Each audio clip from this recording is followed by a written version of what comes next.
All right, so now let's discuss about this diode.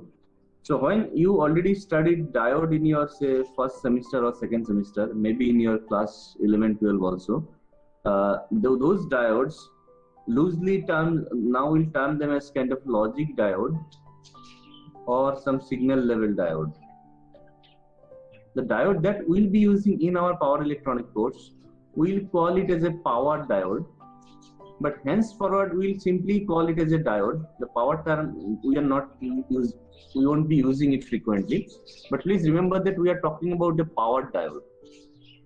In fact, when we talk about MOSFET or BJT also, so there will be some kind of power version that you have to remember. Their construction is slightly different than their logic level counterpart. So we'll call them kind of power diode or power BJT, power MOSFET. So the main difference in their construction is that, so this is typically those diode you have studied. You have a highly doped P type and N type semiconductor. And with respect to that, in our power diode, we'll be having this additional layer. So P plus indicates heavily doped structure of a semiconductor. N plus also indicates your doping concentration is pretty high. N minus indicates your doping concentration level is much lesser than this P plus and N plus zone. So in fact, this kind of additional zone will be present in your BJT also, which we'll discuss in the next class. So why we should add this kind of layer, that we'll try to I'll be discussing in the next slide. Now, if you talk about the ideal diode, of course its symbol is like this. So you have anode, you have cathode. So you cannot have any positive voltage coming across the diode in ideal case, because as soon as you apply a positive voltage, that means VA is at higher potential than VK, the diode will turn on. So you cannot have any positive voltage appearing across the diode. But when the diode is turned off, you can, this is basically open circuit. So any negative voltage you can apply. So its characteristics is on this line. And when diode is turned off, the current flowing through the diode will depend on the circuit parameter, but it will always be positive. There is no negative current. Right? So this is the ideal characteristics. But if you look at a practical diode, it characteristics looks similar to this, which you are pretty familiar with. So there exists a threshold voltage and then the forward current, and in the reverse direction there is a very less amount of leakage current when the device is turned off. And if you apply a voltage in the reverse direction more than its breakdown voltage, it will be damaging your devices. So you would like to restrict your operation in somewhere in this zone when the device is turned off. But if you want to just make a simplistic VI characteristics for the diode, so this is known as piecewise linear characteristics. So till this zone you linearize in terms of a threshold voltage. So you assume that till apply threshold voltage, maybe say 0.7 or 1 volt or 1.5 volt also, depends on the diode type. And then basically the rest of the part, it can be piecewise linear manner. You can represent it like this, and again in the reverse direction also you can represent it like this. So remember, these characteristics are typically known as static characteristics. Now let's say why it is not dynamic is that, let's say you are operating at this zone during forward bias, and when you are turning off the device, let's say finally this is your blocking voltage, let's say this is minus 100 volt, and this point could be say 0.9 volt, and let's say 10 ampere. So assume that the device is at this condition operating in this zone, at this operating point, and now you want to apply a reverse voltage. Now you want to turn off the diode and you are applying a reverse voltage. So it is not going to follow this particular path to reach this state. There will be other switching behavior, and finally it will come to this state, right? So since it doesn't follow this path, so this is not a dynamic behavior.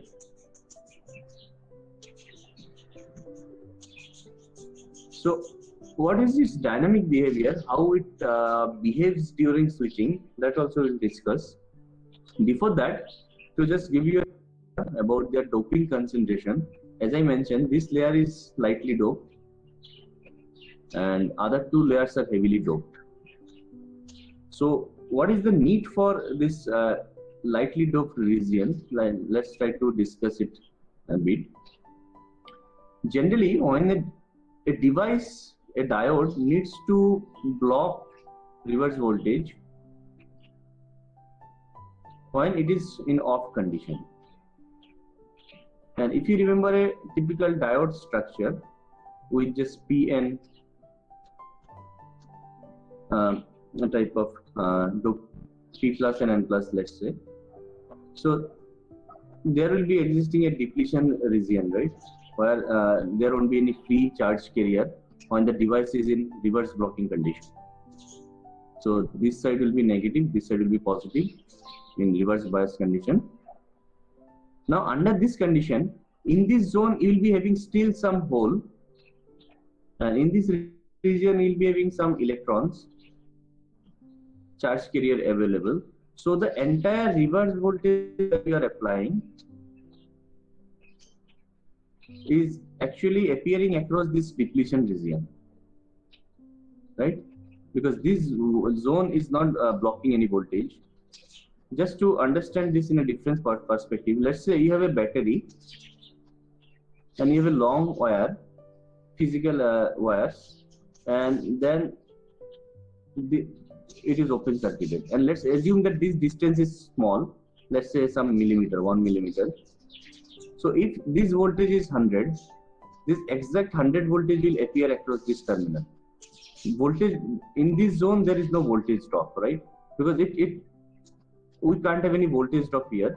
If there is some voltage drop here in any polarity, that means it has to carry a certain amount of current, because resistance of this path is much lower.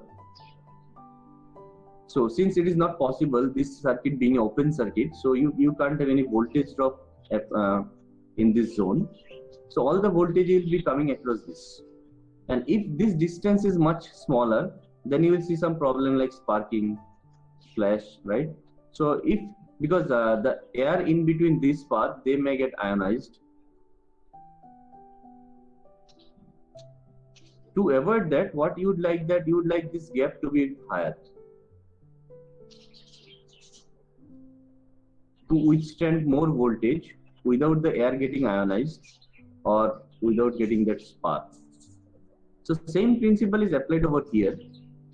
Now the width of this depletion region depends on the doping concentration of this on the both side of this junction. So typically, if these are very highly doped sides, so this width of the depletion region will be much smaller. But if you think about a semiconductor device, something like this, having, let's say, this side as P plus and this side doping as N minus, so on, then if you look at their depletion region, you will see the depletion region is much extended on the lightly doped region, right? Because it has to balance out in the equilibrium state or during the reverse bias condition. So number of immobile carriers in both the areas should be same. So since it is lightly doped, the depletion region should extend in this zone more. So as a result, you are getting more width of the depletion region. So this is the basic requirement, that you have a lightly doped area injected in between, so that the depletion region, when the device is turned off, it getting extended. You get more width on this depletion zone, and as a result, you can extend the voltage blocking capability, which we need for power electronic converter. We need very high voltage blocking capability most of the application, and it should carry high amount of current also. So to have high voltage blocking capability, the width of the depletion region for this kind of vertical structure, this height of the structure, or specifically the height of the depletion region, will dictate your voltage rating of the device, voltage blocking capability. And if you look from the top side, so then of course it will having some width on the back side also, so that cross section area will dictate your current rating. You design your device to have desired voltage and current rating. Just to give you an idea, this breakdown voltage rating is inversely proportional to the doping concentration of the this zone. It is known as drift region.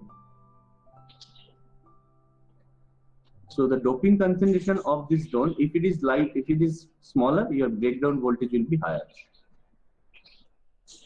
Sometime to extend the breakdown region,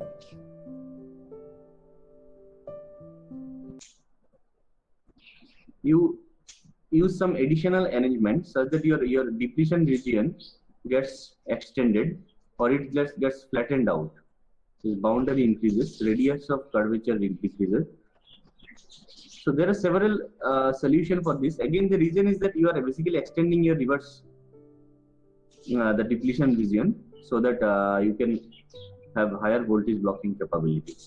So more details about this, you can read the book by Professor Ned Mohan, which is given in the reference also, in that syllabus document that I have shared with you. So to again summarize, yeah, any question? Okay. I think someone has turned on the mic by mistake. All right. So to summarize, what you are doing is basically you are adding one lightly doped region to increase the voltage breakdown capability.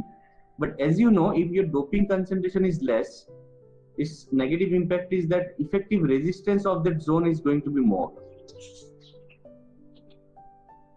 right? So then of course the power loss here will also be more. So but actually a device is turned on, then what happens is that from this heavily doped P zone, the holes get shifted here when you apply a forward voltage. So this region actually gets covered by a lot of carrier coming from the other zone. So effective concentration in this area also increases, carrier concentration, which is known as conductivity modulation. So under forward bias condition, so a lot of charge carrier from the other adjacent zone, they gets flooded, and your drift region gets covered with a lot of charge carriers.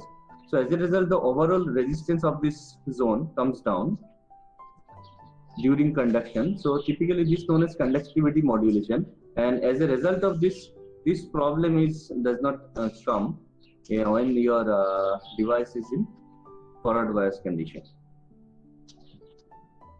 Now to understand its switching behavior, the dynamic characteristics, let's take up this circuit. Let's say you're applying a positive voltage for some time, like this, and this is your diode, and then you have a resistance as a load, and after some time you are giving a negative voltage.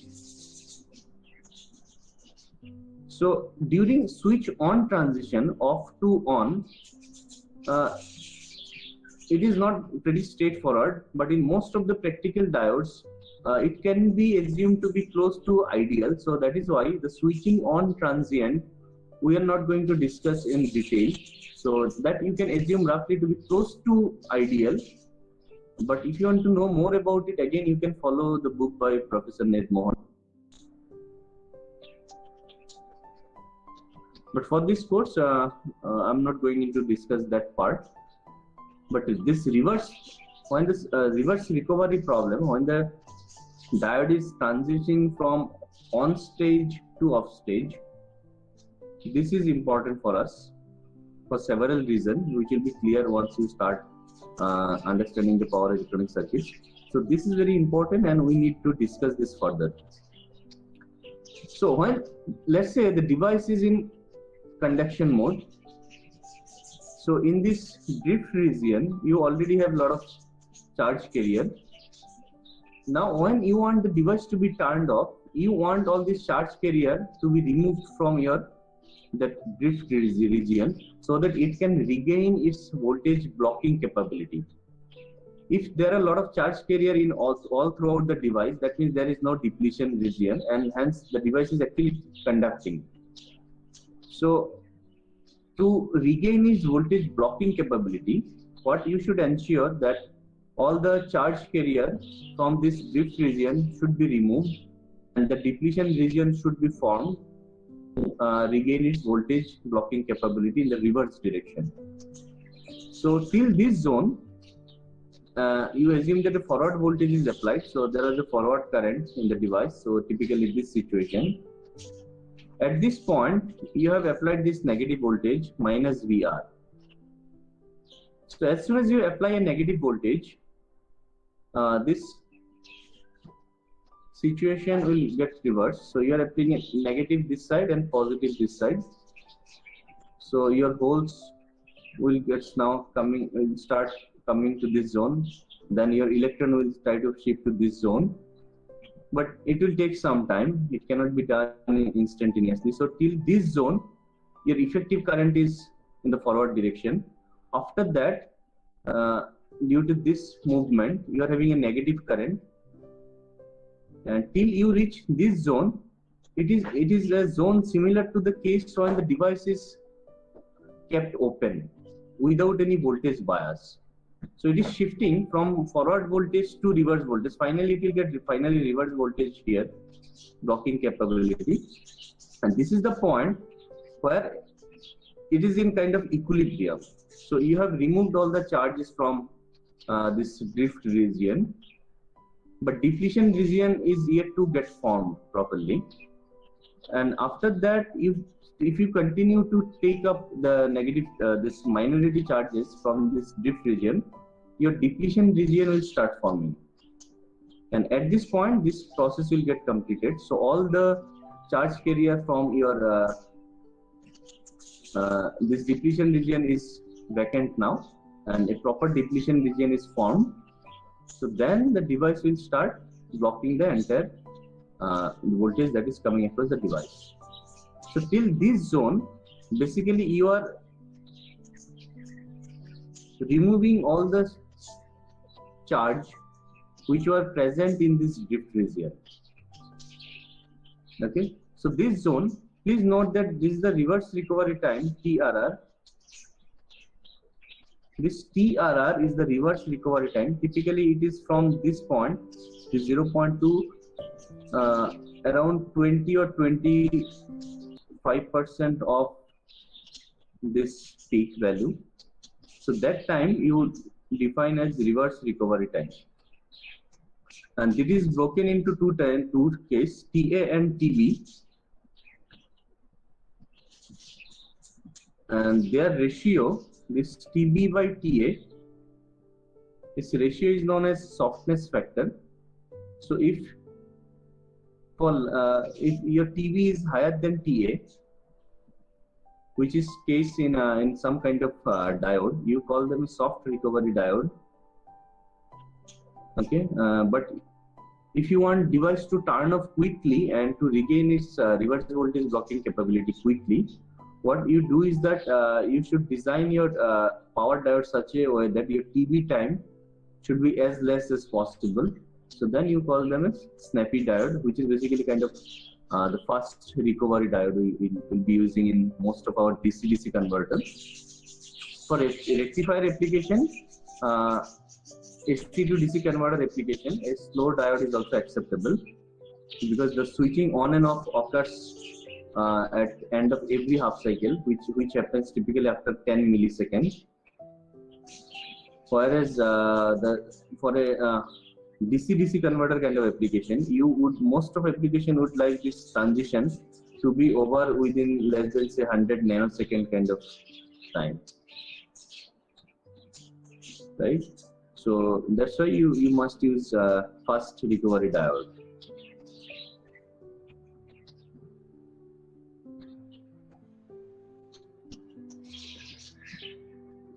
All right, so let me quickly go through the remaining part. So these are simple equations which you can derive from these basic diagrams. The relationship between the reverse recovery charge and the current in terms of this factor S. These are pretty straightforward equations. So every derivation I've already mentioned. Please go through them. These are pretty straightforward. But this is important. Please go through this slide slowly at your free time.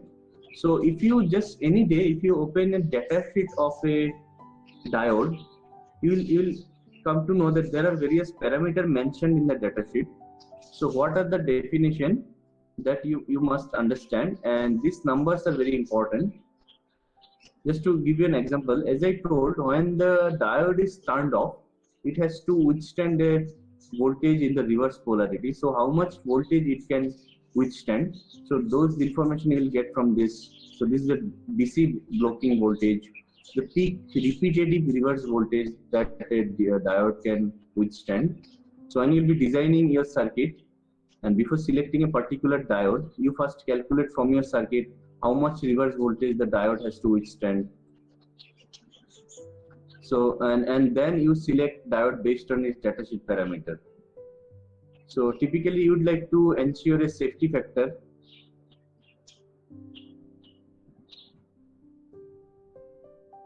of around say 1.5 to 2 typically. So if your circuit requires a voltage blocking capability of 100 voltage, you want your diode to having capability of, let's say, 150 to 200, right? So you want to have some safety margin there. And this IF average is the forward average current. Of course, diode can carry mainly current in the forward direction. So forward current, which it can carry the average amount of current. Again, from the circuit, you analyze how much average current is supposed to flow through the diode, and based on that, you decide whether the diode, which diode you want to use. Then this is the average current, but in most of our application, your current is not going to be flat DC. It is going to have some kind of this kind of waveform. Sometimes maybe this waveform. So then, what is this repetitive peak rating, that peak voltage that the diode can withstand? So those things you can you calculate, and then you decide accordingly.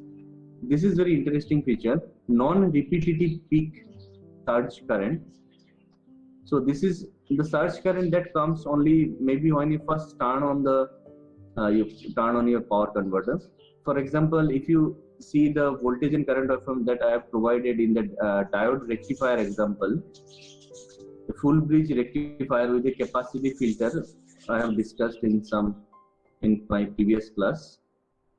So when at the initial stage, let's say this switch is open, when you first connect your AC supply to the rectifier, initially this capacitor is totally uncharged. So for the first time when you turn on this switch, there will be a surge current to quickly charge this capacitor. So this current will come only during the first half cycle.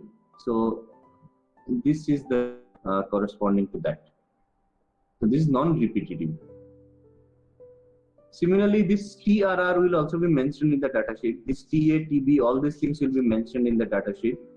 That forward voltage on the threshold voltage that you have to consider, that is also will be also mentioned in the datasheet. And you have to read this part, forward current versus forward voltage, to get that RD information.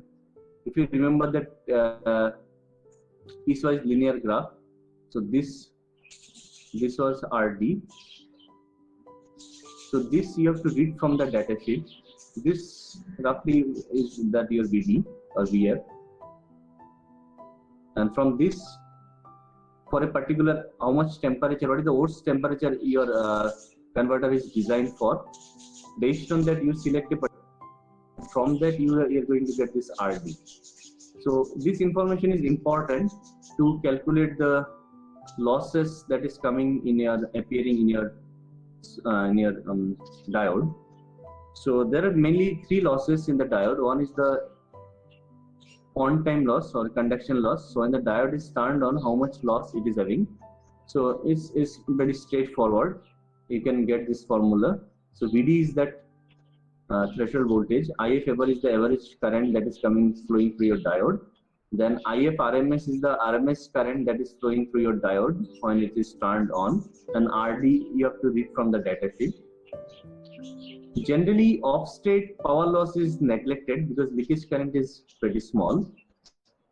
And regarding this reverse recovery period, the power loss is given by this expression, which is also pretty straightforward. Right? If you just go through this equation, it will be clear to you. Since we don't have much time, I'm not going into the derivation of them. Please go through them. This is pretty straightforward. There is nothing complex in here.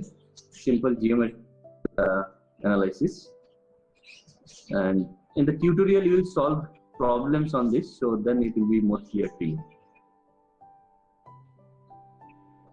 Coming to the various types of diode. So Schottky diode, I believe most of you are very familiar with. So basically it is having a metal and semiconductor junction. It is not semiconductor to semiconductor. In one side you have metal and the other zone is your semiconductor. So this kind of structure, their main benefit is that their forward voltage is much smaller than typical power diode. So they are suitable for application where low conduction loss is desired, right? And their reverse recovery is not a problem. Their transition is much faster because this is a majority carrier device. So switching is much faster. But only problem is that their ratings is not very high. So you have to decide for which application you can use them. Other than that, one standard category is the rectifier diode or standard recovery diode. You can loosely term them to be a kind of slow diode because their recovery time will be in the microsecond range. So which is not a problem when you have transition coming in 10 milliseconds like a AC-DC converter for 50 Hz or 60 Hz application, right?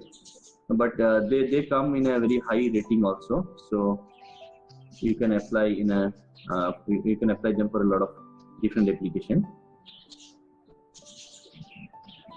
And other than that, you also have Zener diode. Mind the difference between Zener and Schottky diode. Then you have light emitting diode. And for the fast recovery diode, basically you talked about the reverse recovery time in the zone of 200 to 500 nanosecond, right? And nowadays more advanced diode known as silicon carbide diode is also available. Though they're a bit costly, they give even faster recovery time. So you can use them for very high switching frequency applications. So I mentioned a part number. You can go through their data sheet as well. Apart from that, sometimes we'll be using some sort of light emitting diode and Zener diode in our circuit, photodiode. So light emitting diode, as you know, they can emit light, and photodiode is like that when some light source coming into those diode, they can generate some amount of current, right? For example, close behavior-wise similarities with your solar photovoltaics. So basically inside the solar photovoltaic structure, you will see a semiconductor devices in PN type construction. So one of the example is that why you need a photodiode or LED or phototransistor is that, let's say if you have a circuit this side, you are applying some voltage. So this LED, it will emit some light, and that light can trigger a phototransistor or a photo. And this side, so when this side is on, let's say you are turning on a switch. So this information can be conferred to this side without any electrical connection. So without any electrical connection, signal can be transferred from, or information can be transferred from one side to another. So this is required when you need some isolation in a circuit. For example, in our driver circuit, we'll be requiring isolation. So this is one of the important way we can provide isolation. This is known as optocoupler solution.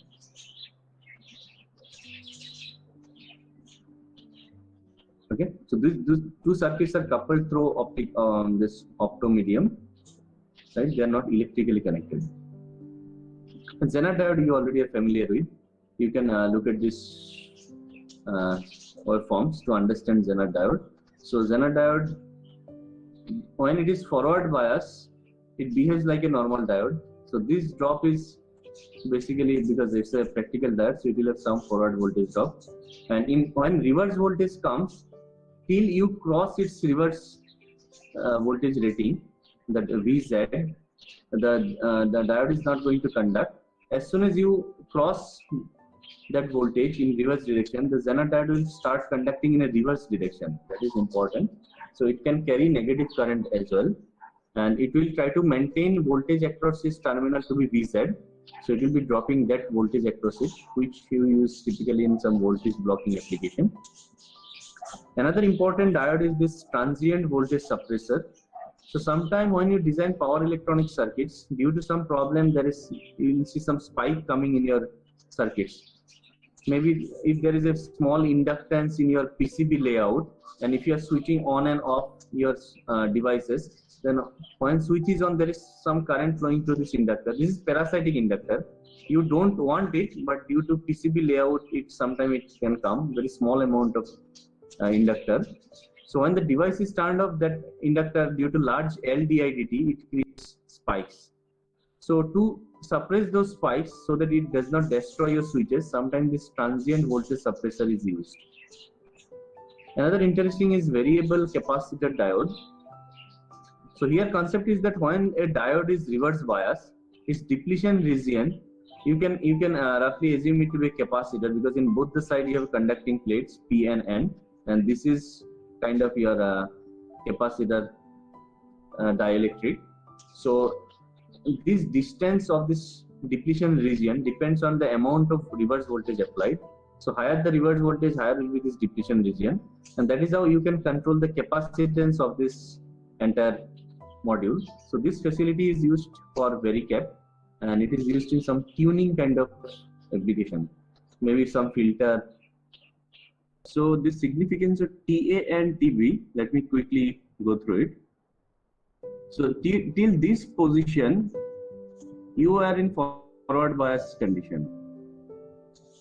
So that's why current is positive. It depends on your circuit parameter, what will be this magnitude, and your voltage across the diode, it was also positive, forward bias. Now as soon as you apply a reverse bias across the diode, so basically when you are applying reverse bias, so just before that you are in this condition, it was in forward bias.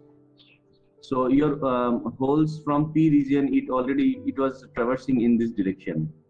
Electrons were traversing in that direction. Now as soon as you apply a negative voltage, so this side you are giving negative and this side you are giving positive, right? So then the holes will try to traverse in this zone, in this direction. Electron will try to traverse in this direction due to this electric field. But it will take some time to entirely reverse the direction. So during this zone, the resultant current is still positive. After that, the current has started become negative, and on the influence of this electric field, it will go and reach a peak stage. Now after the TA, the significance is that, see, when you connect a PN type of junction, or if you once you develop a PN kind of semiconductor combination, so there are three cases. One is that you don't apply any external bias, nothing, right? And another case is that you apply a reverse bias. Another case is you apply a forward bias. So till this zone, it was actually forward bias.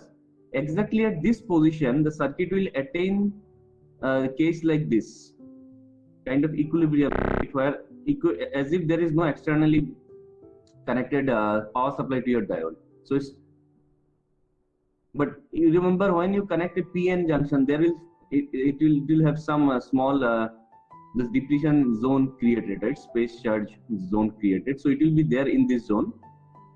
But till this portion also, you have current flowing in the circuit. So in your device layout or any form diode, there will be small parasitic inductance, capacitance formed here. So due to those influence, due to the presence of this inductor, this current will keep on continuing. But since you don't have any extra charge carrier, your current will slowly now come down. But remember, still there is some current flow inside the device. So till this period ends, your device cannot block the entire reverse voltage. Remember, to block the reverse voltage, your depletion region width has to be as much as higher possible. So this thickness of actual depletion region determines how much voltage your diode can block. So as your stored charge carriers in your depletion region or in your diode is, you first have to take them out entirely, then the device will start getting, it will be able to block the reverse voltage. So at the end of TA, the device attains, from forward bias, it actually goes to this equilibrium kind of state where as if there is no voltage applied. But since there are some parasitic inductance formed in the circuit, and due to the kinetic energy of the carriers which are moving, you will still have those currents flowing, and finally the current will die down to zero when there is no free charge carrier available at all under the influence of entire reverse bias voltage. So at the end of TB, the current goes to zero, and the device is now in a position to block the entire reverse voltage, because the depletion region now has extended even more on the influence of reverse bias. So this is what I can explain. For more, you can read Nedmohan's book in detail. In fact, to understand all this device physics, you have to understand a lot of things on the how electron and hole behaves, what is their charge carrier density, a lot of things. But that itself is a separate subject. So if you concentrate too much on them, ultimately we won't be able to start a powered electronic converter. So try to get as much as idea possible. Read this Nedmohan's book, and then you will get more idea on this. Excuse me, sir. Yeah. In the conductivity modulation part, what does this minority carrier in? Yeah. So basically, if you remember why we are injecting this N minus region is that when you apply reverse voltage, then the depletion region can extend more towards the N minus region, right? The way depletion region is formed, yeah, it will extend more towards the lightly doped region, right? And if you remember the simple, this electric field equation, dV dx. So higher the x, you can have higher voltage blocking, right? So now problem with this drift region is that since it is lightly doped, the resistance of this zone is higher. So if it is the case, then during the forward bias condition, you will have more power loss. But what happens actually in the device is that as soon as you apply a forward voltage, so then so you're applying a plus here and minus here. So as a result, the holes will be pushed toward this region, right? And it is actually flooding your this N minus region. So it is no longer a light, though it is lightly doped, but you are having a lot of charge carrier in this zone now. So as if its resistance has come down. So this power loss is not that high, which we would have assumed if it was the case. So basically the conductivity of this region is getting modulated, it is getting kind of changed by the application of forward voltage. So you're pushing more charge carrier into this zone. As a result, its conductivity is getting better and its effective resistance is coming down, which will lead to reduced power loss, P conduction loss.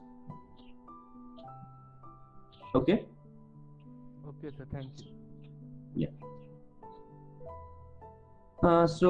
These other things are quite straightforward.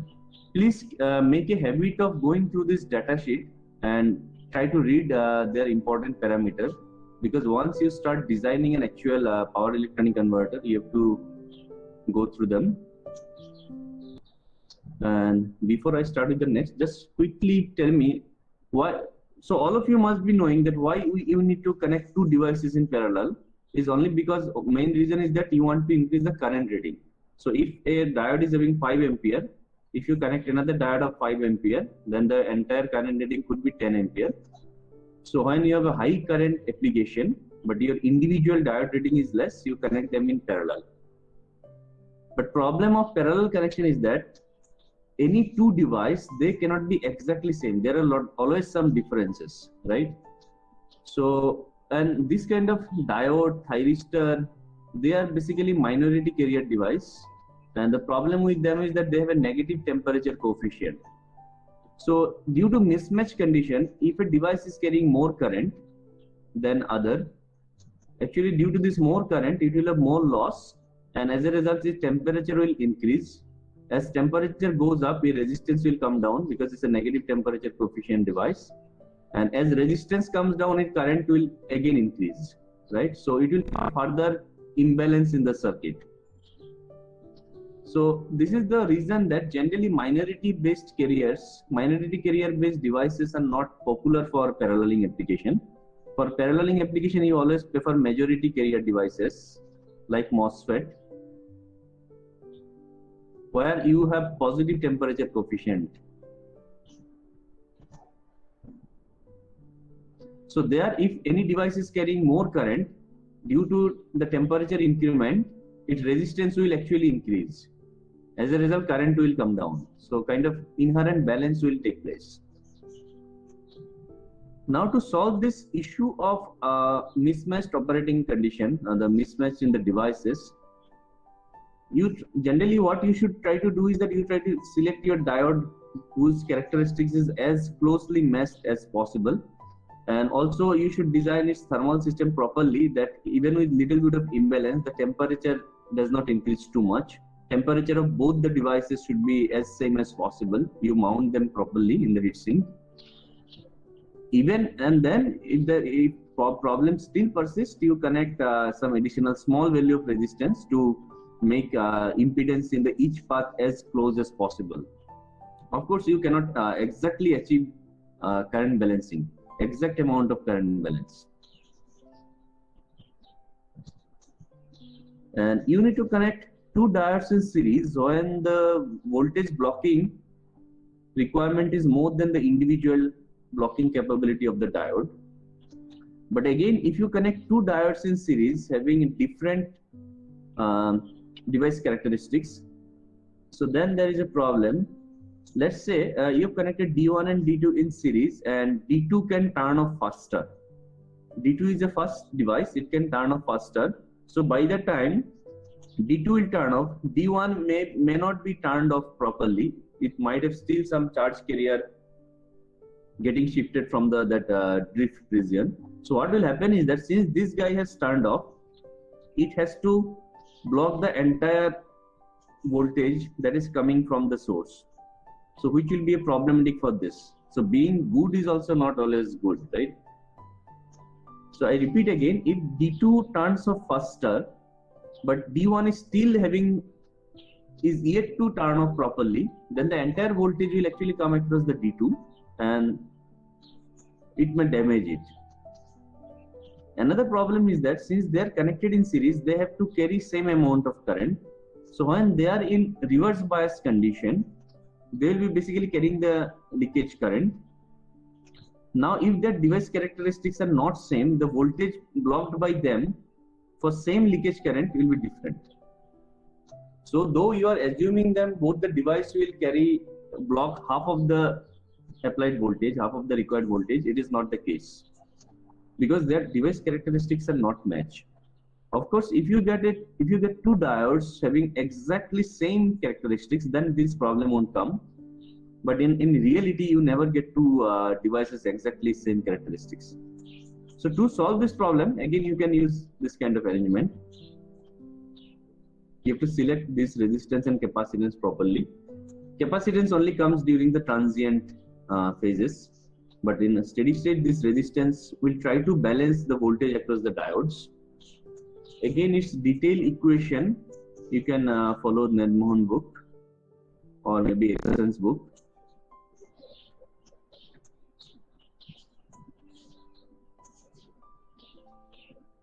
And this part is, again, I'm right now going to details, but generally thumb rule is that first what you do when you select a diode, you first try to calculate what it is I average rating required, what is the blocking voltage required. Then you must have some safety factor.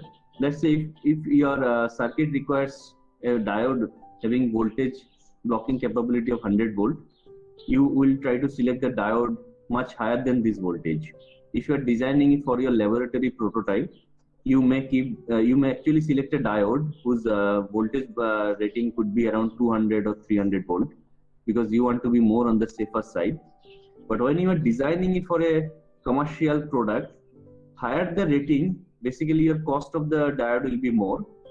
So then you cannot have a very costly product. So you will try to design your system such that with little bit of safety margin. So it's basically a trade-off between cost and safety.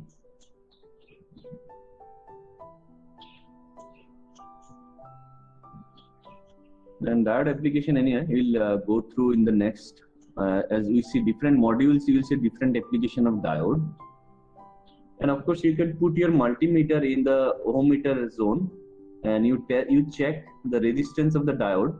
Under forward bias condition, the resistance should be pretty low, and under reverse bias condition, the resistance must be much higher. You can also put the multimeter in the diode mode, and you can check whether a diode is healthy or not. Otherwise, if you want to see those switching waveform, you build a simple circuit and you see the voltage and current waveform in an oscilloscope and check whether the device is healthy or not.